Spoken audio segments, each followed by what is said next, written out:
Hey everybody, it's Jason Blaha here, and today I thought I would chat with you guys a little bit about some of the comments that I got in the video I did yesterday on the current events. There were people saying, hey Jason, Jeff is trying to promote a tricep workout, not a full body workout, which it just seemed a really weird statement to me, but multiple people kind of said that. So let me put on my +5 hat of weaponsmithing, work on skill at my crafting a little bit, and let's talk about this.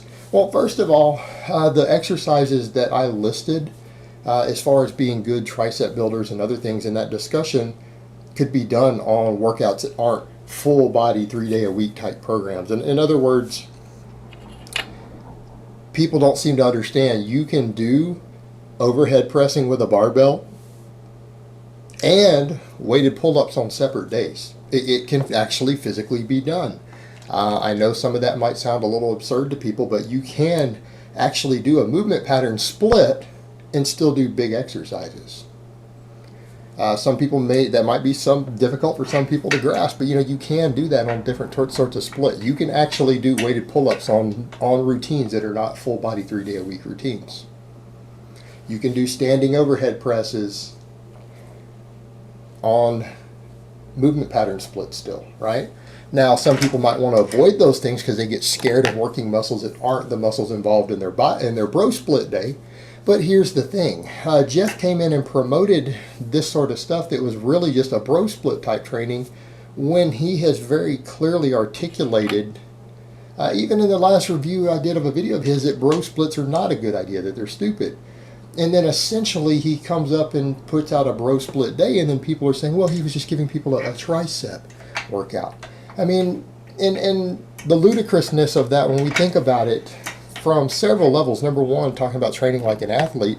And number two, looking at what we know about volume versus frequency and things like that, particularly in drug-free athletes, no, it doesn't really make a lot of sense. It was inconsistent with his message. It was inconsistent with the message of any coach who works with drug-free or low drug using, like moderate to low dose drug using athletes, right? Particularly athletes. Like, why would you have a tricep day? Why would you have a tricep day? I mean, and let's even assume your goal was to maximize tricep growth. Let's assume that he wrote this routine or workout or whatever it was. It was just a list of exercises and reps. It wasn't an actual program, by the way. Even if your triceps were lagging, why would you come in and do like 20 sets for triceps as a tricep day?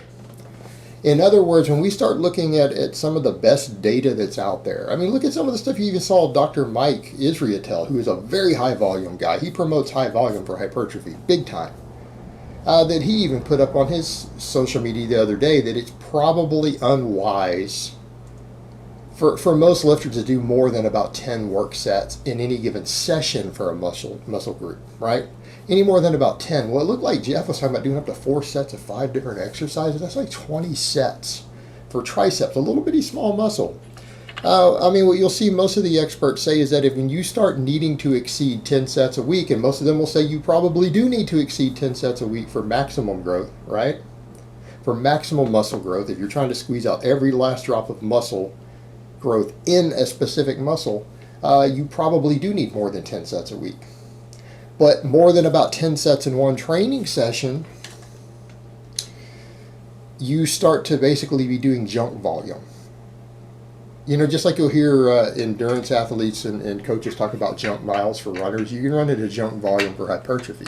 In other words, you're probably not stimulating any additional muscle growth at that point, but you are just cutting into fatigue and creating inflammation and connective tissue inflammation without really getting much more muscle growth. So what's the solution at that point? If you're capped off of maybe about no more than about 10 sets in a training session for a muscle group, but you know that you need more than 10 sets to maximize growth in a lagging muscle, you just increase the frequency.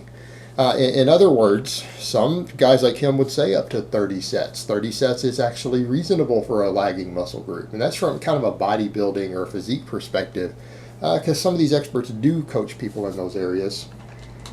And so what would you do? You would do 10 sets 3 times a week. You see the problem we're running into, and you don't have a whole hell of a lot of room for all this fluff. I mean, are you going to come in 3 days a week for lagging triceps and do this full workout? Of course not. You might do a smaller exercise in there, and it might even be warranted for someone who really has a muscle like the tricep that is particularly lagging, particularly the long head. You might warrant doing a few sets of a, not necessarily an isolation movement, because isolating muscles isn't wise. It's not a good idea. There is no evidence that isolating muscles helps them grow faster.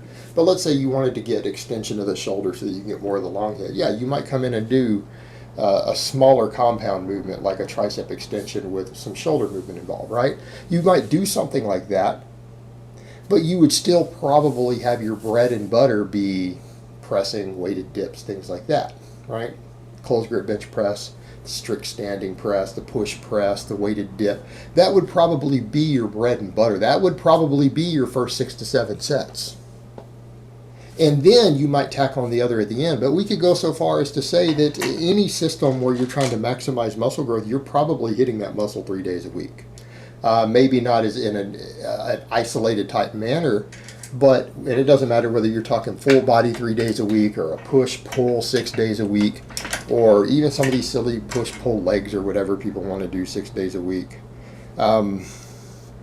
That's fine. That's fine. You're still going to have a higher frequency of that. You're going to have a higher frequency of hitting that muscle. And you might have one day where you come in and focus on it a little more. And there is something to be said for that. But you wouldn't do what he did. You wouldn't come in and do 20 sets and have 3 different small exercises for that one muscle. And it's not to say that if you have a lagging muscle, again, like let's say you're doing a push-pull. And 3 of those days you are doing a weighted dip and a standing press, right? And then you have 3 sets left to hit that 10 set mark for that muscle. You might do some sort of tricep extension, like one type of tricep extension at the end after the other stuff, and end up getting, your 10 sets or so 3 times a week, and you'd be doing 30 sets for that muscle, which that's the threshold where you're going to start seeing absolute maximum muscle growth. You're not going to really get anything additional beyond that. And even that, doing that much, you're just trying to glean that last little 0.5% of muscle growth out of that muscle. Probably beyond around that 14th or 15th set, you're gaining very, very little. But I mean, if you have a muscle that's really lagging that badly and it's important to you, it might be warranted. It might be warranted. But the whole point here is that a tricep workout, in the context of how we know muscles grow in terms of total volume versus frequency and muscle protein synthesis and adaptation, doesn't make sense for people who aren't blasting large amounts of drugs. It really doesn't. And arguably, it doesn't even for those guys. It's just that they're using so many drugs that they get away with something that might not be particularly efficient. The beauty of blasting absurd amounts of anabolic drugs, you have a lot of wiggle room as far as making mistakes and still getting big. So you have that to consider. Then we come back to that whole point of what's all this about training like an athlete? That was the other point. What athlete in the world only trains their triceps? Because that was the point that was made. Some say, well, he's doing a tricep workout. But how do you have a person who talks all the time about training like an athlete who has a tricep-specific workout? Wouldn't an athlete just put some extra effort into a weak point and continue to train athletically? In other words, if you're an athlete and you're doing a lot of push pressing, totally unheard of for field athletes, right? No, extremely common exercise. You wouldn't start replacing your push presses with cable extensions, right? You wouldn't start replacing your push presses or your weighted dips with cable extensions, would you? If you're an actual athlete who needed more tricep? No, you would probably add a little bit of tricep work at the end somewhere. You wouldn't come in and do a dedicated tricep workout because there is no athlete in any sport of which I am aware that only trains the triceps. In other words, I don't know of any sport in the world to where you would specifically try to avoid growing other muscles. Like we got into that whole point, we're trying to remove the delts from a closed grip bench press. Why? Do you not want your delts bigger and stronger? Why would you do that? There's no benefit. There's no data out there that would suggest that removing the delts from a press makes the triceps grow faster. All you're doing is reducing your delt stimulation. Well, that might not be ideal. I'm going to say in most sports, people want as strong a shoulders as possible. It's usually a benefit. most of the time, there are benefits to having really strong shoulders. So there's no point in removing that stuff, and that's the problem we get into. What athlete in the world, what sport is the tricep the only muscle you use? I can't think of, maybe throwing darts, competitive dart throwers, but barring something like that, why would you only train the triceps and have whole workouts dedicated to it as an athlete where you try not to train other stuff? That's not how athletes train. So that's the problem, is that when you have someone who says bro splits are bad, that bro splits are stupid, and he talked about training like an athlete to the point where he's like, do all your overhead pressing standing, which I agree with. Why do we need a dedicated isolation focused tricep workout? It doesn't make any sense. It's really inconsistent with his overall philosophy, and at that point he's just pandering to curl bros. He's just pandering to kids who are trying to do the whole bodybuilding thing, who are tiny and weak right now and have no clue what to do, and think stuff like this will help them. He's pandering to them. Jeff knows better, and that's my point. All right, guys, but that's really all I have to say on that today. I hope it's been informative, and I will talk to you guys next time.